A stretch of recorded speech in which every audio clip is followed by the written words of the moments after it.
الرجيم بسم الله الرحمن الرحيم هل أتى على الإنسان حين من الدهر لم يكن شيئا مذكورا إنا خلقنا الإنسان من نطفة أمشاج نبتليه وجعلناه سميعا بصيرا إنا هديناه السبيل إما شاكرا وإما كفورا إنا أعتدنا للكافرين سلاسل وأغلالا وسعيرا إن الأبرار يشربون من كأس كان مزاجها كافورا عينا يشرب بها عباد الله يفجرونها تفجيرا يوفون بالنذر ويخافون يوما كان شره مستطيرا ويطعمون الطعام على حبه مسكينا ويتيما وأسيرا إنما نطعمكم لوجه الله لا نريد منكم جزاء ولا شكورا إنا نخاف من ربنا يوما كان مستطيرا إنا نخاف من ربنا يوما عبوسا قمطريرا فوقهم الله شر ذلك اليوم ولكهم نظرة وسرورا وجزاؤهم بما صبروا جنة وحريرا متكئين فيها على الأرائك لا يرون فيها شمسا ولا زمهريرا ودانية عليهم ظلالها وسلسلت قطوفها تذليلا ويطاف عليهم بآنية من فضة وأكواب كانت قوارير من فضة قدروها تقديرا ويسقون فيها كأسا كان مزاجها زنجبيلا عينا فيها تسمى سلسبيلا ويطوف عليهم ولدان مخلدون إذا رأيتهم حسبتهم لؤلؤا منثورا وإذا رأيت ثم رأيت نعيما وملكا كبيرا عاليهم ثياب سندس خضر واستبرق وحلوا أساور من فضة وسقاهم ربهم شرابا طهورا إنا هذا كان لكم جزاء وكان سعيكم مشكورا إنا نحن نزلنا عليك القرآن تنزيلا فاصبر لحكم ربك ولا تطع منكم آثما أو كفورا واذكر اسم ربك بكرة وأصيلا ومن الليل فاسجد له وسبحه ليلا طويلا إن هؤلاء يحبون الآجلة ويذرون وراءهم يوما ثقيلا نحن خلقناهم وشردنا أثرهم وإذا شئنا بدلنا أمثالهم تبديلا إن هذه تذكرة فمن شاء اتخذ إلى ربه سبيلا وما تشاءون إلا أن يشاء الله إن الله كان عليما حكيما يدخل من يشاء في رحمته والظالمين أعد لهم عذابا أليما صدق الله العلي العظيم. اللهم صل تجھے اس سے اتنا حسد ہے کیوں؟ تجھے اس سے اتنا حسد ہے کیوں جو نبی کی آنکھ کا نور ہے؟ تجھے اس سے اتنا حسد ہے کیوں جو نبی کی آنکھ کا نور ہے؟ جو علی کی روح کا چین ہے؟ تجھے اس سے اتنا حسد ہے کیوں جو نبی کی آنکھ کا نور ہے؟ جو نبی کی آنکھ کا نور ہے، جو علی کی روح کا چین ہے، اور جو مٹ گیا اور کبھی دیکھ اپنے خمیر میں، کبھی پوچھ اپنے ضمیر سے کہ جو مٹ گیا وہ یزید تھا، جو مٹ گیا وہ یزید تھا، اور جو نہ مٹ سکا وہ حسین ہے۔ سبحان اللہ۔ اللہم صل علی محمد و آل محمد۔ اللہم صل علی محمد و آل محمد۔ عرض کار آسماں کا شامیانہ اور ہے،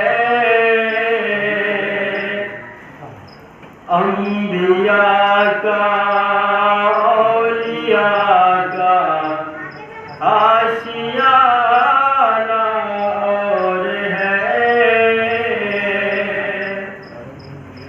یوں تو دنیا میں بہت چمکے ہیں تاروں کی طرح، یوں تو دنیا میں بہت چمکے ہیں تاروں کی طرح، فاطمہ کا چاند بن کر جگمگانا اور ہے، فاطمہ کا چاند بن کر جگمگانا اور ہے۔ ہنس رہا تھا حرملا اصغر کو دیکھا رو دیا، ہنس رہا تھا حرملا اصغر کو دیکھا رو دیا، تیر کھا کر اسی طرح سے مسکرانا اور ہے، اسی طرح سے مسکرانا اور ہے۔ جو بھی میدان میں گیا واپس کبھی پلٹا نہیں، جو بھی میدان میں گیا واپس کبھی پلٹا نہیں، ہے ابو طالب کے بچے یہ گھرانہ اور ہے ابو طالب کے بچے یہ گھرانہ اور ہے۔ دوستو کر لو عمل ساری نبی کی بات پر، دوستو کر لو عمل ساری نبی کی بات پر، یہ زمانہ کٹ گیا پر وہ زمانہ اور ہے، یہ زمانہ کٹ گیا پر وہ زمانہ اور ہے۔ عرش اپنی جھولی کو تم بھر لو کار خیر سے، عرش اپنی جھولی کو تم بھر لو کار خیر سے، سونا چاندی اور ہے یہ تو خزانہ اور ہے، سونا چاندی اور ہے یہ تو خزانہ اور ہے۔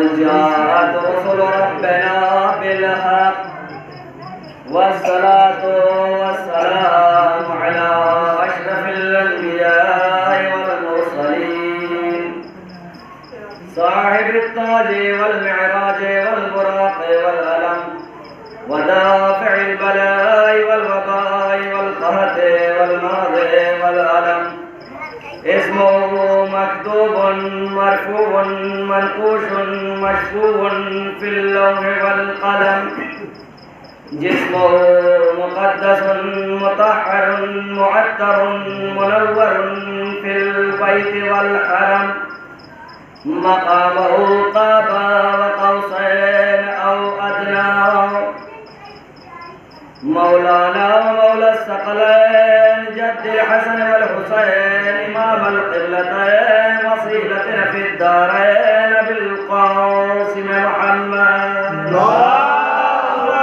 صل على محمد وآل محمد على الطيبين الطاهرين المعصومين المظلومين ولعنة الله على أعدائهم أجمعين من يومنا إلى قيام يوم الدين أما بعد فقد قال أبو عبد الله الحسين عليه السلام إني لم أخرج أشرا ولا بطرا ولا مفسدا ولا ظالما بل خرجت لإصلاح أمة جدي رسول الله صلى الله عليه وآله وأريد أن آمر بالمعروف وأنهى عن المنكر وأسير بسيرة جدي وأبي علي بن أبي طالب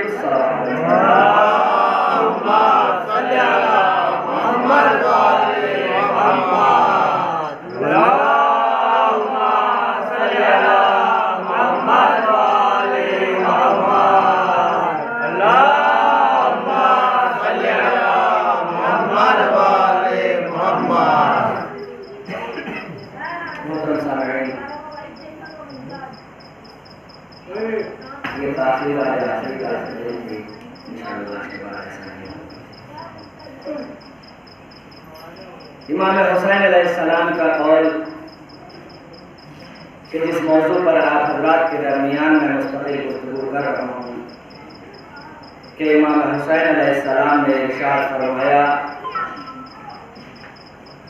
میرے بچوں میرے عزیزوں میرے جوانوں اور سے سنو کم سے کم روزانہ امام حسین علیہ السلام کے یہ قول جو پڑھ رہے ہیں اسی کو یاد کر لو کہ امام حسین علیہ السلام فرما رہے ہیں کہ میں سیر و تفریح کے لیے نہیں نکلا ہوں میں ظلم و فساد کے لیے نہیں نکلا ہوں بلکہ نانا کے دین کو بچانے کے لیے نکلا ہوں نانا کے دین سمجھ رہے ہیں نا نانا کون رسول خدا اور میں امر بالمعروف کے لیے نکلا ہوں یعنی نیکی کی ہدایت دینے کے لیے اور نہیں یعنی منکر یعنی برائی سے روکنے کے لیے نکلا ہوں دیکھیے ہمارے یہاں امر بالمعروف اور نہیں عن المنکر ہر شخص پر ضروری ہے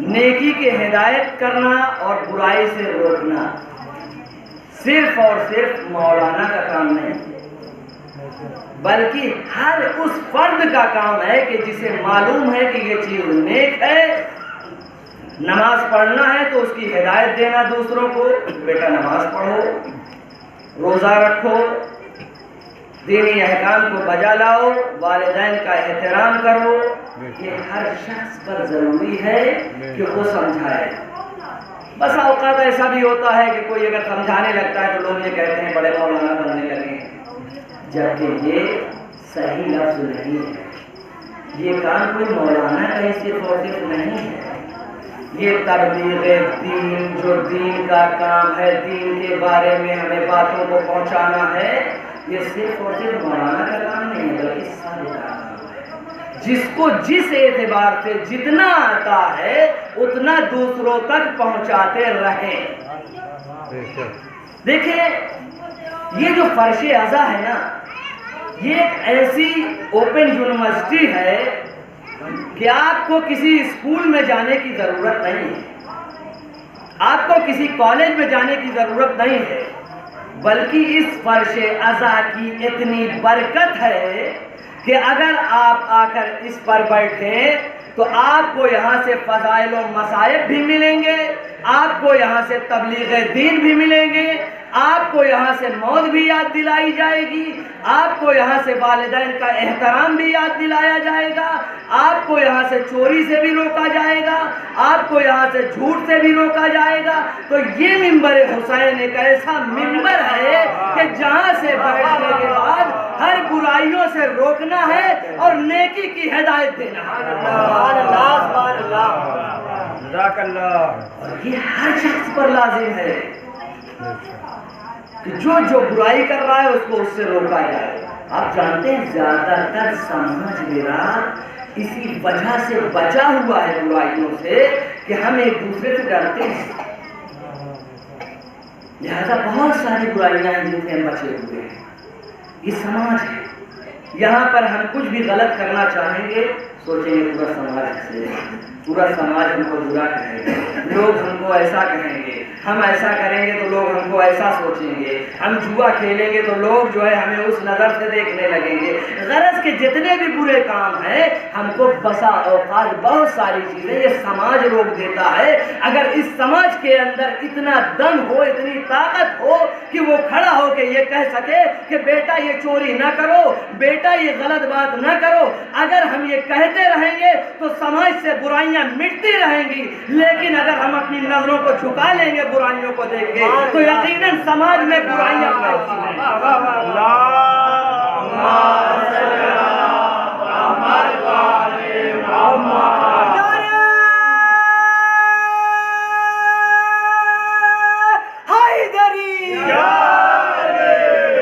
سماج سے برائیوں کو دور کرنا ہے تو اسی طریقے سے دور کریں گے۔ اچھا، سب سے پہلے تو یہ ہے کہ ہم دوسروں کی برائی دور کرنے سے پہلے جس دن خود اپنی برائی دور کر لیں گے اس دن وہیں سے کام شروع ہوگا۔ افسوس کی بات یہ ہے کہ ہم اپنی برائیوں کو دور نہیں کرتے، دوسروں کی برائیوں کو دور کرنا چاہتے ہیں۔ مثال کے طور پر ہم ایک دن کوئی اچھا کام کر لیتے ہیں، دوسرے دن سے تم نے نہیں کیا، ایک دن کوئی اچھا کام کر لیتے ہیں، دوسرے دن سے شروع ہو جاتے ہیں، اچھا کام کر ہم نے تو کیا ہے نا، تم نے کیوں نہیں کیا ہے؟ اچھی بات ہے، لیکن آپ پہلے عمل کریں، میں پہلے عمل کروں، اس کے بعد ہم لوگوں کو کریں۔ رسول اسلام نے اس کی ایک مثال بہت اچھی ہمارے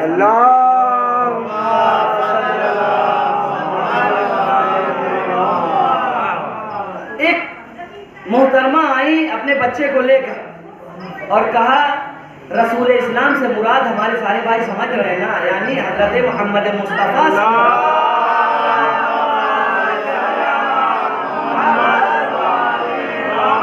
آخری نبی۔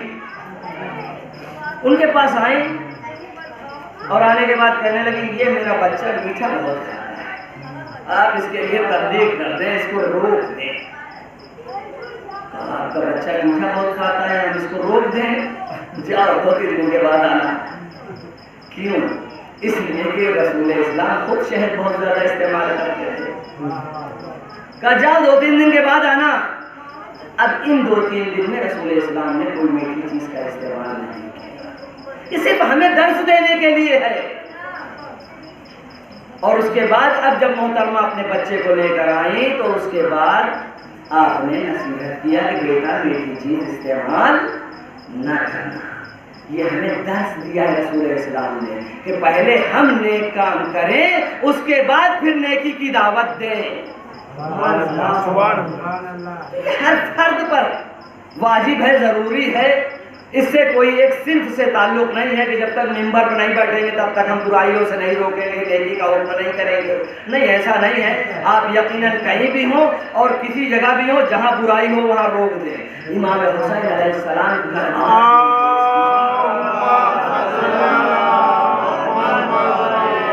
اگر آپ کو اس برائی کے سامنے کھڑے ہونے کا حوصلہ ہے تو سمجھ لیجیے کہ مسائل چاہنے والے ہیں۔ اگر حق اور انصاف کا فیصلہ کرنے کا حوصلہ ہے تو سمجھ لیجیے ہم حسین کے چاہنے والے ہیں۔ لیکن جہاں پر آپ کو بھی آشیرواد انہیں بھی آشیرواد تو یہ سمجھ لیجیے کہ کربلا ہمیں نہیں پہچانا ہے۔ بھائی ہمارے یہاں کے صوفی حضرات جو پہلے ہوا کرتے تھے وہ صوفی حضرات کا کیا دستور تھا؟ ظالم گیا سر پہ ہاتھ رکھ دیا آشیرواد، مظلوم گیا اس کے بھی سر پہ ہاتھ رکھ دیا آشیرواد، بقیہ ہم سے کوئی مطلب نہیں، ہم کو دنیا سے مطلب نہیں۔ صوفی حضرات یہی کام ہوتا ہے نا، ہم کو دنیا سے کوئی مطلب نہیں ہے، بس اللہ اللہ اللہ اللہ۔ خبردار یہ اسلام نہیں ہے۔ اسلام وہ ہے کہ جہاں پر عدل و انصاف ہو، جہاں پر ظالم و مظلوم میں شناخت ہو، اگر ظالم آتا ہے تو ہم کبھی اس کو آشیرواد نہ دیں، کبھی ہم اس کو مبارکباد نہ دیں، مظلوم آتا ہے تو ہمیشہ مظلوم کا ساتھ دیں۔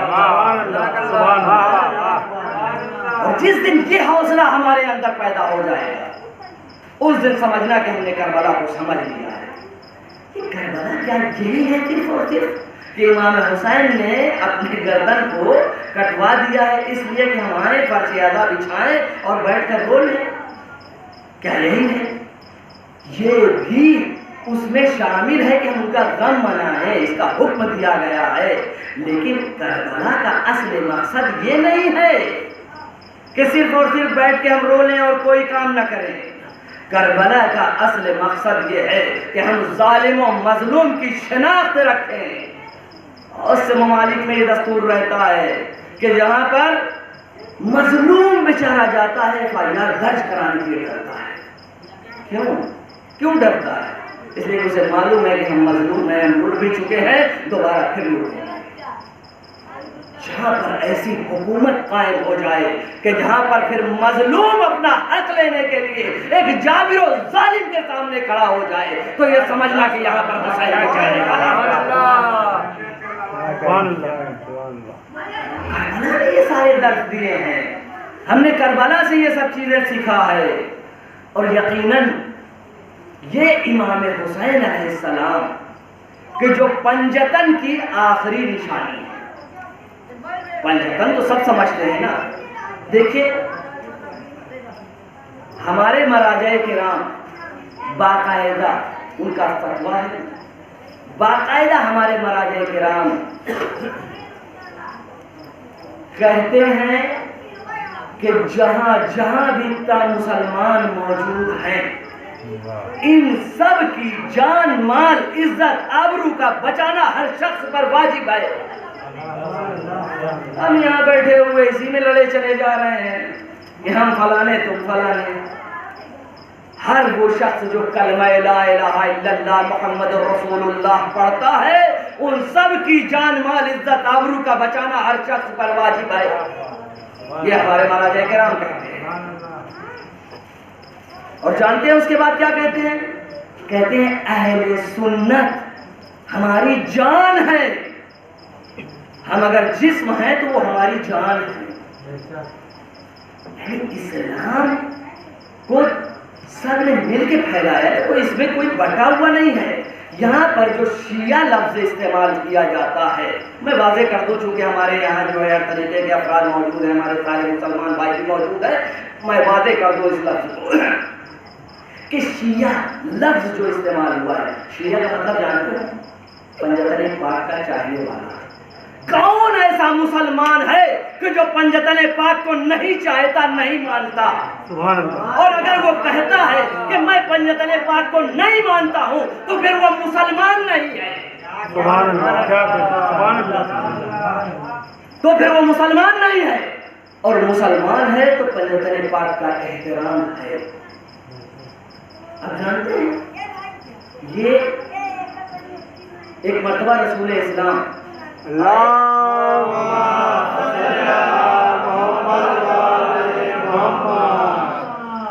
سننے کے موڈ میں ہو تو اور سلوات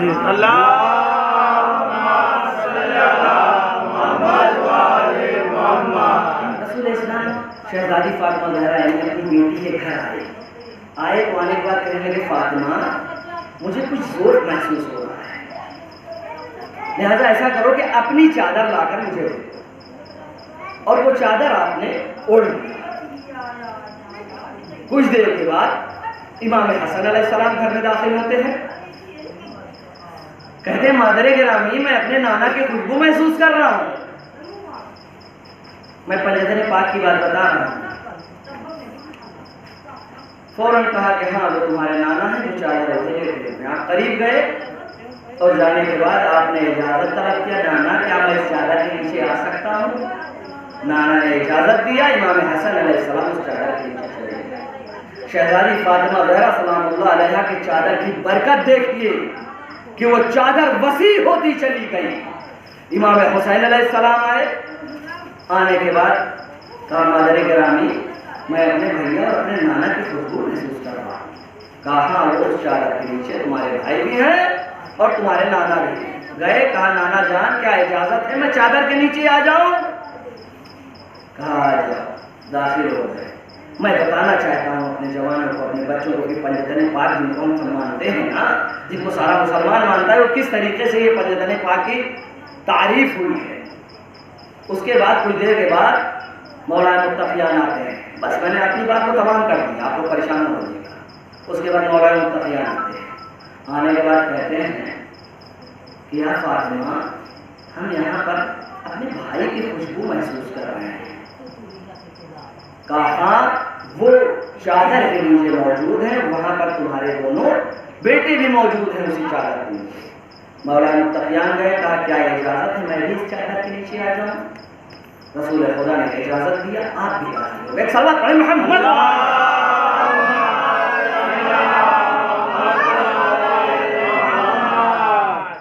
خود اس کے بعد شہزادی فاطمہ زہرا سلام اللہ علیہا جاتی ہیں اور جانے کے بعد کہتی ہیں کہ اجازت ہے بابا کہ میں اس چادر کے نیچے آ جاؤں؟ کہا اجازت ہے بیٹی آ جاؤ۔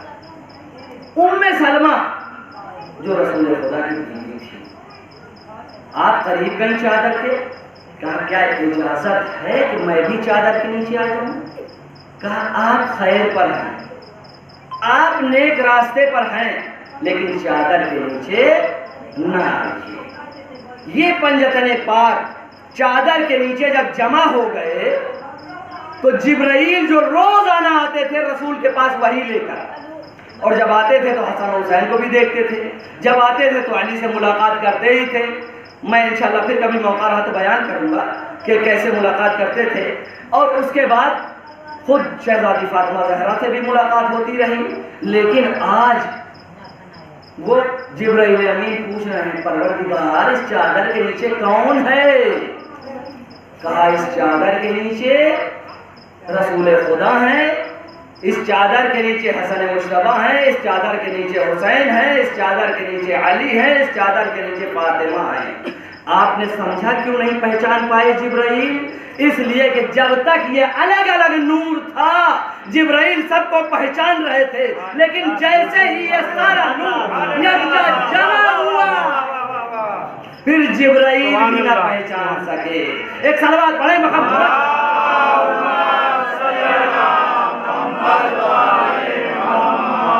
نعرہ حیدری، نعرہ سلوات،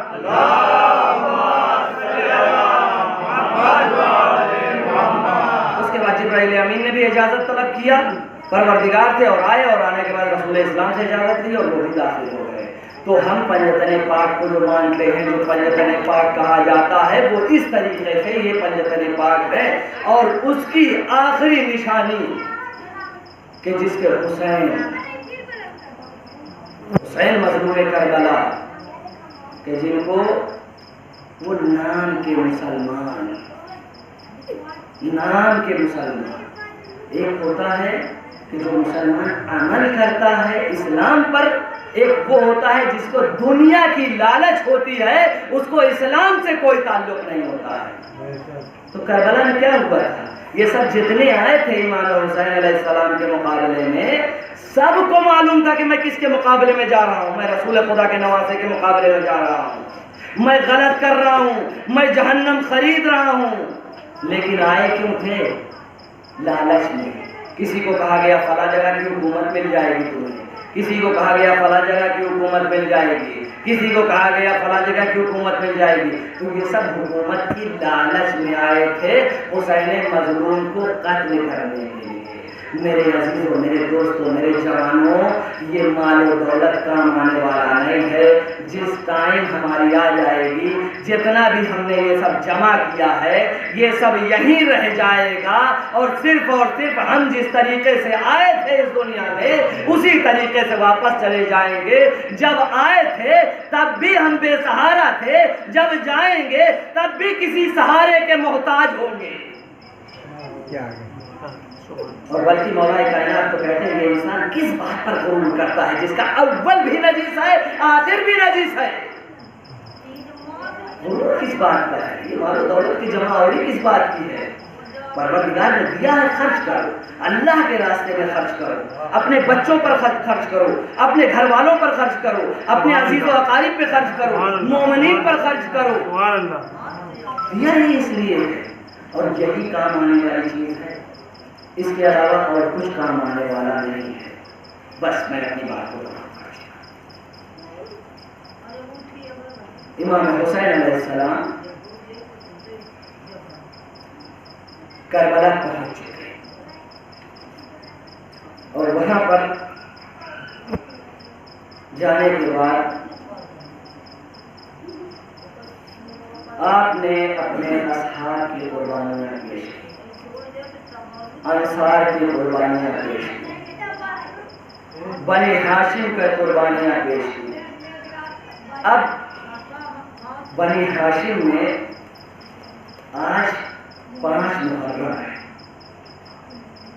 شہزادی زینب کے حوالے سے بس ایک روایت، اور آپ کی زحمت، میں آپ کا وقت زیادہ نہیں دوں گا لیکن سن لیجیے۔ شہزادی زینب کے حوالے سے ایک روایت اور آپ کی زحمت۔ جب مکے سے امام حسین علیہ السلام چلے، کچھ ہی دور چلے تھے کہ فوراً کہا بس قافلے کو روک دو۔ قافلے کو روک دیا گیا۔ آقا ابھی تو چلے ہیں، ابھی تو رکنے کا کوئی مقام بھی نہیں آیا تھا، آپ نے رکنے کا حکم دے دیا، کہا عباس خیموں کو لگا دیا جائے، کہا سب کے خیمے لگائے جائیں یا صرف آپ کا خیمہ لگایا جائے، کہا صرف میرا خیمہ لگا دیا جائے۔ خیمہ لگا دیا گیا، امام حسین علیہ السلام خیمہ میں تشریف فرما ہو گئے۔ اسی اثناء ادھر سے جناب عبداللہ دیکھا کہ چلے آ رہے ہیں۔ بس ایک مرتبہ جیسے ہی دیکھا کہ جناب عبداللہ چلے آ رہے ہیں، شہزادی زینب کا دل لرز گیا، اور شہزادی زینب گریہ کرنے لگی، کہیں ایسا نہ ہو کہ عبداللہ ہمیں منع کرنے کے لیے آ رہے ہوں کہ میں نہیں جانے دوں گا۔ لیکن جب امام حسین کے پاس آئے، کہا کیا اجازت ہے کہ میں زینب سے ملاقات کر لوں؟ کہا ہاں جاؤ، تمہاری خود بیوی ہے، وہ جا کر ملاقات کر سکتے ہو۔ ایک مرتبہ عبداللہ آئے، جیسے ہی کہا بی بی میں آپ سے کچھ بات کرنا چاہتا ہوں، بس ایک مرتبہ شہزادی نے کہا اے عبداللہ سب بات کرنا، مجھے بھیا کے ساتھ جانے سے نہ روکنا، اجرکم علی اللہ، مجھے بھیا کے ساتھ جانے سے نہ روکنا، ورنہ زینب یہی مر جائے گی۔ شوہر کی اطاعت کی، حکم کی تعمیل تو کرے گی، لیکن زینب یہاں سے مر کے جائے گی۔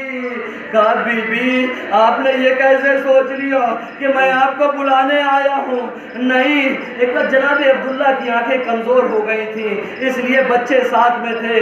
کہا بی بی یہ دونوں بچوں کو لے کر آیا ہوں، یہ دونوں محمد کو لے کر آیا ہوں۔ اے بی بی جب کربلا میں ضرورت پڑے میرے بھائی کے اوپر تو ان دونوں بچوں کو قربان کر دینا، ایک میری طرف سے قربان کر دینا، ایک اپنی طرف سے قربان کر دینا۔ ہاں وہ موقع بھی آتا ہے کہ جب انہوں محمد جاتے ہیں، ماموں سے اجازت لیتے ہیں، الغرض اجازت ملی، یہ دونوں جانے کے لیے تیار ہوئے۔ ایک مرتبہ شہزادی زینب نے قریب بلایا، بلانے کے بعد کہا اے بیٹو دیکھو، اگر تم جنگ کرتے کرتے دریا کے پاس پہنچ بھی جانا تو تمہارا ماموں خیام حسینی میں سارے بچے پیاسے ہیں، اے بیٹا پانی نہ پینا ورنہ یہ زینب دودھ نہ بخشے گی۔ اجرکم علی اللہ۔ ہاں بچے گئے جنگ کے لیے اور جنگ کرتے کرتے دریا کے کنارے بھی پہنچ گئے، لیکن ماں کی وصیت یاد تھی، بچوں کی التش کی فریاد بھی سنائی دے رہی تھی۔ ہاں ایک مرتبہ دریا سے واپس آتے ہیں اور اس کے بعد بھاگی ہوئی فوجیں سمٹتی ہے، حملہ کرتی ہے، لیکن یہ دونوں بچوں نے اس طریقے سے حملہ کیا کہ میمنے کو میسرے سے ٹکرا دیا، میسرے کو میمنے سے ٹکرا دیا، لیکن ایک مرتبہ ایک آواز بلند ہوتی ہے، اے ماموں مدد کے لیے آئیے۔ جناب عباس مدد کے لیے پہنچتے ہیں، الا لعنت اللہ علی قوم الظالمین۔ رضا اللہ کی قسم ماتم حسین۔